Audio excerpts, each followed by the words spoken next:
नरेंद्र मोदी की हुई है। और मोदी साहब और ट्रम्प साहब ने बड़े, और जिनको कहते हैं ना पपियां जपियां और बड़ा जनाब क्या बात है, लवी डवी हुए हैं। पुराने और यार ने, पुराने तो ये यार आप ने। कैसे देखते हैं कि कई लोग पाकिस्तान में भी इसको कह रहे हैं कि लो जी ये तेरे मोदी यार है, हमारे लिए और मुश्किल वक्त आने वाला है। अमेरिका को जो वाइस प्रेसिडेंट ट्रम्प लेकर आया था ना, उसको कि स्पीच करो, वाइस प्रेसिडेंट की मिसेज कौन है? वो हिंदू है। अच्छा। हाँ जी। इंडिया के साथ हम कंपैरिजन बिल्कुल नहीं कर सकते। हमें तो सिर्फ ये बताया गया ना, ਅਸੀਂ ये कर देंगे। इंडिया चाहे तो 2 मिनट में हमें तबाह कर दे। Netanyahu and even Narendra Modi देव कॉन्ग्रेचुलेटेड हिम। वो खुश हुए। हमारे लोगों ने भी कांग्रेट किया, वो हमारे वालों ने भी कॉन्ग्रेचुलेट किया, लेकिन इनकी मुबारकबाद देना आपको क्या लगता है? दोनों लीडर्स के बीच आपको बॉन्डिंग कैसी नजर आ रही है? और जितने आप देखें कि मोदी साहब डोनाल्ड ट्रंप के करीब है और डोनाल्ड ट्रंप इंडिया फर्स्ट और अमेरिका फर्स्ट की बात करते हैं। नमस्कार दोस्तों, जय हिंद। दोस्तों, डोनाल्ड ट्रंप की जीत के बाद, ऐतिहासिक जीत के बाद, नरेंद्र मोदी जी दुनिया के वो सबसे पहले बड़े नेता थे जिन्होंने डोनाल्ड ट्रंप को कॉन्ग्रेचुलेट किया। और डोनाल्ड ट्रंप ने भी उनसे टेलीफोनिक बात की और बोले कि भारत एक बहुत ही बड़ा और बहुत अद्भुत देश है। और नरेंद्र मोदी जी से बोला कि वो भी बहुत कमाल के नेता हैं। ऐसे में दोस्तों, कनाडा के बड़े बड़े पत्रकार और डिप्लोमेट बोलने लगे कि देखो, भारत के साथ इस वक्त हमारे कोई बड़े डिप्लोमेटिक रिश्ते ही नहीं हैं, हमारा कोई राजदूत ही वहाँ नहीं है। और भारत ने डोनाल्ड ट्रंप के साथ बात भी कर ली है, यहाँ तक कि उन्होंने व्यापार की बात भी कर ली है। और हमारे इतने बड़े मुल्क के साथ डिप्लोमेटिक रिलेशन ही नहीं है इस जस्टिन ट्रूडो की बेवकूफ़ी की वजह से। चीमा साहब, भारत दुनिया की 5वीं बड़ी इकानमी है। बड़ी तेजी से वो तीसरी इकानमी बनने की तरफ बढ़ रहे हैं। आपने देखा होगा पिछले महीने इलेक्शन पे मैं ज्यादा तवज्जो नहीं दे सका, जर्मन चांसलर निकलते हैं तो स्पेनिश प्राइम मिनिस्टर आ जाता है। बोइंग के प्लांट गुजरात में लग रहे हैं जहां बोइंग तैयारे बनेंगे। सेल फोन, आईफोन वहां बन रहे हैं, गाड़ियां वहां बन रही हैं। वहां ultimately India is the need of the world. आपने एक चीज नोट नहीं की आपने, अब मैं आपको उसके ऊपर तवज्जो दिलाओ, नोटिस देता हूँ। अमेरिका को जो वाइस प्रेसिडेंट ट्रंप लेकर आया था ना, उसको कि स्पीच करो, वाइस प्रेसिडेंट की मिसेज कौन है? वो हिंदू है। अच्छा। हाँ जी।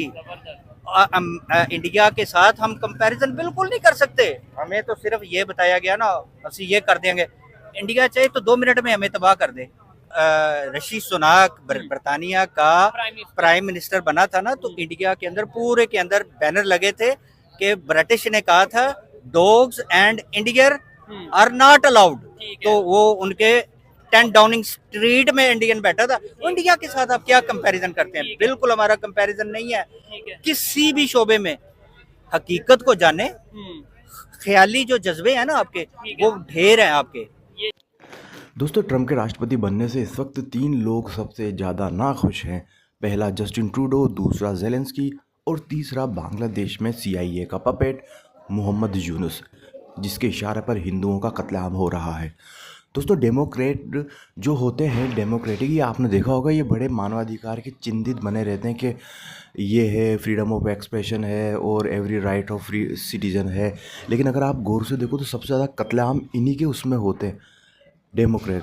जब रिपब्लिकन डोनाल्ड ट्रंप आया तब पाकिस्तान को उसने सीधा चेतावनी दे के सीधा भारत को सपोर्ट करके आतंकवादी ख़त्म करवा दिया उसने। पहले जितना नहीं रहा, उसने मिडिल ईस्ट में शांति करवा दी। वो पहला राष्ट्रपति बना जो उत्तर कोरिया में उसने कदम रख के अंदर घूम के आ गया हो।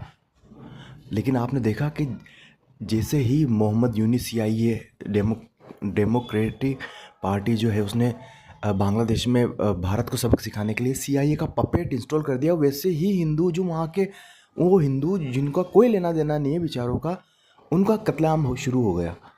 तो आप समझो ये अमेरिका का डीप स्टेट कितना ख़तरनाक है। तो डोनाल्ड ट्रंप के राष्ट्रपति बनने से जस्टिन ट्रूडो, जो खुद अमेरिका का डीप स्टेट का एक पपेट की तरह बिहेव कर रहा है, क्योंकि भारत ने रशिया का साथ दिया है, तो भारत को सबक सिखाने के लिए या फिर भारत को परेशान करने के लिए लगातार खालिस्तानियों को, हिंदुओं पे हमले करने के लिए उकसा रहा है। वहाँ पर पन्नू को खुला छोड़ा हुआ है। अब लगता है कि डोनाल्ड ट्रंप के आने के बाद जितने भी ये खालिस्तानी है, इनका भी एक एक का सबक सिखाने का कानून के तहत नंबर आने वाला है। और दोस्तों दूसरा जो भारत सबक सिखाएगा वो इस मोहम्मद यूनुस को सिखाएगा, इस बांग्लादेश को। हमने बांग्लादेश की इतनी मदद करी, इसकी इकोनॉमिक ग्रोथ को इतना आगे ले जाने में मदद करी, हमने हमारी टेक्सटाइल इंडस्ट्री ज़्यादा नहीं बढ़ने दी, लेकिन बदले में बांग्लादेश ने हमें क्या दिया आप देखो। मतलब उनके आसपास कोई दुश्मन नहीं है तो उन्होंने भारत को दुश्मन बना लिया। रोंद डालना चाहिए भारत को और भारत का एक ही उद्देश्य होना चाहिए। अब ये अगले 4 साल जैसा शानदार मौका भारत को कभी नहीं मिलेगा। डोनाल्ड ट्रंप का सिर्फ एक ही उद्देश्य, वो अमेरिका का फ़ायदा चाहता है बस। बाकी उसको मिला के बांग्लादेश में हमें एक हिंदू बफर जोन बनाने की कोशिश करनी चाहिए। अगर हम आज से कोशिश करेंगे तो इसका परिणाम 7-8 साल बाद निकलेगा। 2016 के बाद पाकिस्तान का ऑफिशियली बाइकाट शुरू हुआ था और आज 8 साल बाद पाकिस्तान एक पूरी दुनिया में एक भिखारी मुल्क के रूप में उसकी ऑफिशियल पहचान बन चुकी। जबकि हमने तो उस वक्त कहा था कि इसको आइसोलेट कर दे। आइसोलेट क्या कर दिया, भिखारी हो गया वो तो। आप समझिए इस चीज़ को। नमस्कार दोस्तों।